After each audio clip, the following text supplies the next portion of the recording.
Printemps, été, automne, hiver, à chaque saison, ces petites bêtes à observer. Mais attends Léna, on a encore des insectes à leur faire observer en décembre? Et ils sont fun en plus. Première espèce, un papillon sans ailes, Libernie défeuillante. Elle a un comportement de reproduction assez spécial car seule la femelle n'a pas d'ailes. Alors pour attirer un partenaire, elle va se tenir sur un tronc et produire Une substance odorante, une phéromone, qu'elle émet grâce à une glande de son abdomen. Les mâles vont capter ces phéromones, ils vont voler jusqu'à elle pour l'accouplement, et la femelle n'aura plus qu'à pondre les œufs sur ce même arbre. Elle n'a pas à bouger la meuf. C'est un peu le Tinder des insectes cette histoire. Active de nuit, elle est presque impossible à observer en journée, donc on sort les lampes torches et on guette les feuillus. Deuxième espèce ou groupe d'espèces, les ditiques. Rien à voir avec l'arachnide relou qui suce notre sang. Si vous avez une mare pas loin de chez vous, il y a de grandes chances que vous les ayez déjà observés. Ce sont des coléoptères aquatiques qui vont même parfois nager au travers de la glace. Les ditiques ne possèdent pas de branchies comme les poissons, mais des trachées comme les autres insectes. Ils doivent donc remonter régulièrement à la surface pour renouveler leur réserve d'air située sous leurs élytres. Et là c'est rigolo parce que pour certains, on peut même observer cette petite bulle d'air qu'ils transportent sous l'eau. À la manière un peu d'une bouteille de plongeur.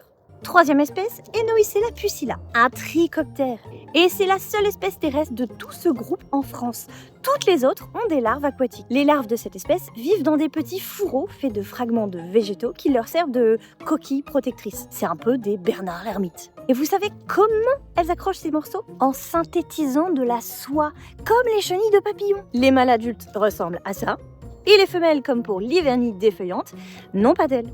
Ils sont actifs en automne et même parfois jusqu'au début de l'hiver. Mais autant vous dire qu'il faut des bons yeux pour les repérer. Alors en décembre, on continue d'ouvrir les yeux et si vous croisez l'un de ces animaux, n'hésitez pas à les partager avec l'OPI ou sur les plateformes de sciences participatives. Ça aide les scientifiques à suivre l'évolution des populations d'insectes. Et on vous souhaite de très belles fêtes de fin d'année. Salut!